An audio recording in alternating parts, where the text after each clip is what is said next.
studio, Akello Misori, Secretary General, KUPPET, Kenya Union of Post-Primary Education Teachers. Now, this week, the president, the CS Education, said they're going to make sure the increment that teachers were to receive on account of the 2021-2025 CBA lands in teachers' accounts. They say the money has landed. Why then are you still protesting? Thank you so much for having me first in this studio. But I want to say that the teachers are not on strike basically for the CBA implementation. That was just one item. But the elephant in the room is the career progression, which has caused the stagnation in one job group for so many years, as contained in your own survey by Ben Curry in this regard. So the teachers feel that they are cheated. Mm-hmm. Yeah, because somebody want to confine them to servitude because there are so many teachers outside there who do not have jobs. So they're using that one to demean and downgrade teaching. The teachers feel abandoned by the employer, and that is a very serious case that we have, because the Teacher Service Commission created to make sure that they manage the teacher issues. So now the teacher who has had a long experience, who has gone further his education, and who is now offering quality education in class, is been doing that over the years. You know, many teachers have acquired their degrees through personal effort. Personal effort, they ask for loans, they fund their own education just to contribute to the national good of our country. Currently, the current curriculum, the CBC, encourages research. So a teacher who has gotten masters is the person who now is more useful. The person who has gotten a PhD are the people who are now informing the quality of our learning in our schools. Mm-hmm. So the teachers are not just out for that, for a CBA implementation.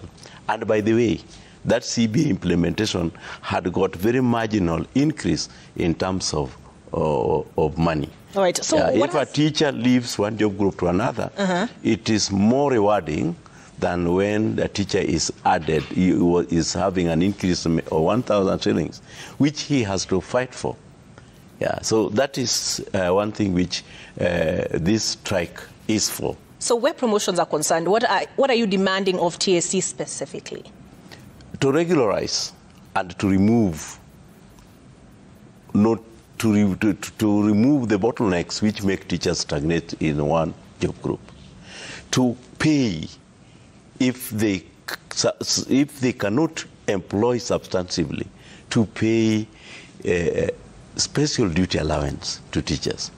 This one has been recognized even when we went before Minister of Labor. He realized that this one is a travesty of rights.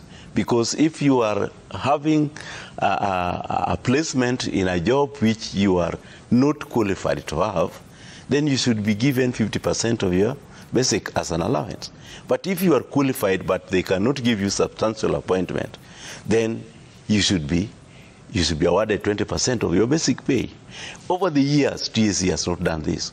And yet, in the 2017-2021 CBA, which forms the basis of 2021-2025 CBA, there was an undertaking that the commission would appoint teachers in their responsibility substantively. We have nearly 4,000 schools with the principals or deputies in acting capacity. And these people are not confirmed, and these people are not paid accordingly. So you realize that in that report by Ben Curry, last year, about 130,000 teachers applied. For you to meet the threshold of being shortlisted, that means that you are qualified for the job and you meet the requirements for the job. So these teachers went home blank, and that is the type which the report reveals. And it is all over. I have just talked to a principal in one of the secondary schools in Nyanza, in Siaya. And this principal was appointed in job group D3. This one was just a transformation, because what the Teacher Service Commission came up with in 2017-2021 was to change to nickname the job groups. That now you are, if you are substantively appointed as a principal, if you are in job group N or M, you get to D3 or D4, depending on where you are. And that is what they did. It was very progressive, but they did it once.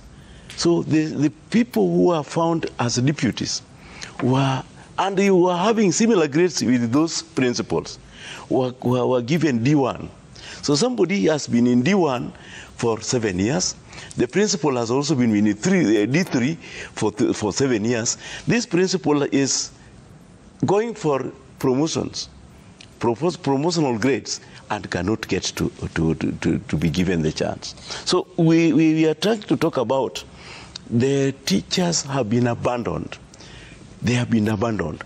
But it is because the Teacher Service Commission has also refused to review the career progression guidelines. All right. Which teachers feel is making them to be slaves in terms of engagement with the employer. Aside from the question of promotions, there's also the clamor for JSS teachers to be employed on permanent and pensionable terms. The plan is to have that happen in January, but there have been concerns around fiscal constraints in the country at this point in time with the rejection of the 2024 finance bill. In fact, TSC failed to meet the CBA in July on account of them saying their budget has been reduced. Are you sympathetic to those cries?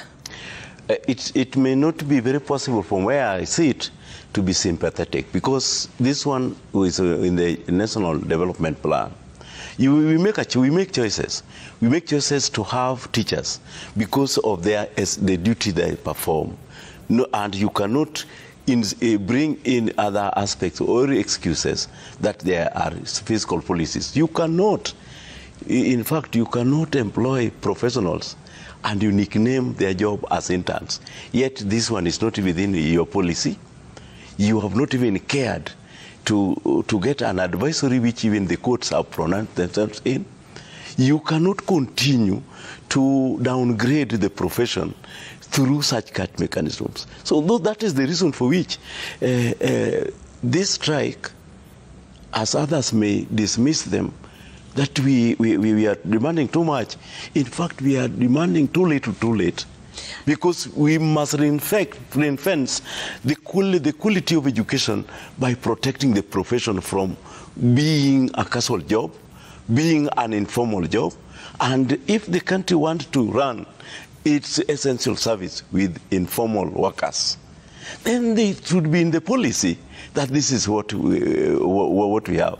But we also fear as a union that the world over, we know that this is a script which some people have designed from elsewhere, and they are being imposed here.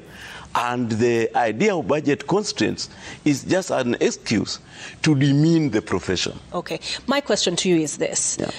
Are you still engaged in negotiations with TSC even as you continue to protest? And what is your irreducible minimum?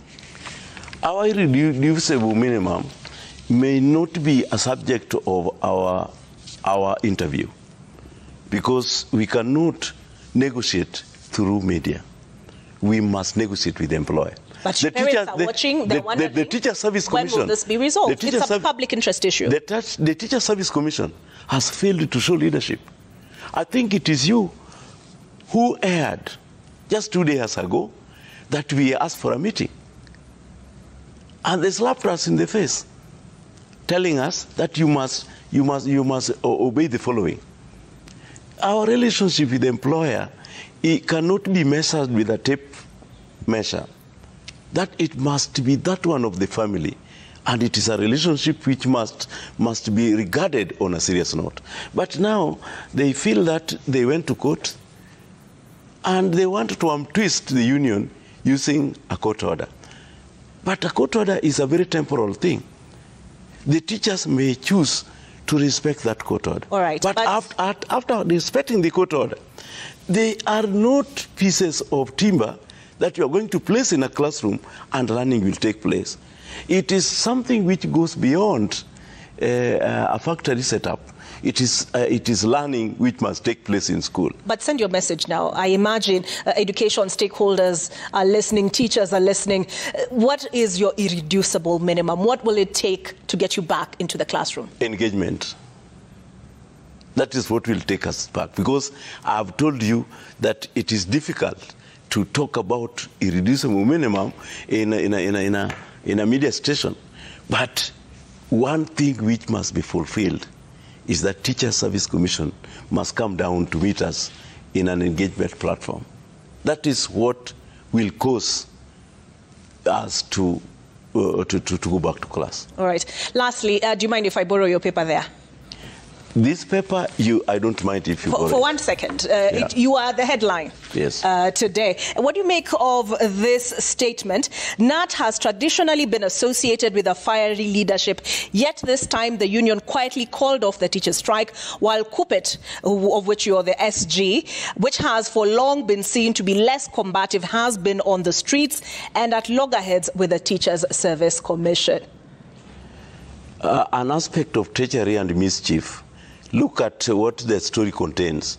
The General Secretary of KNUT said, and I quote, KUPPET will suffer. That means that it is a script which is crafted at Mfongano Street by KNUT, and the Teacher Service Commission is just implementing it. So that kind of arrangement is what I make out of that story. But granted, this strike has also delivered. Because if there was no strike, the CBA money of 13.5 billion could not have been paid.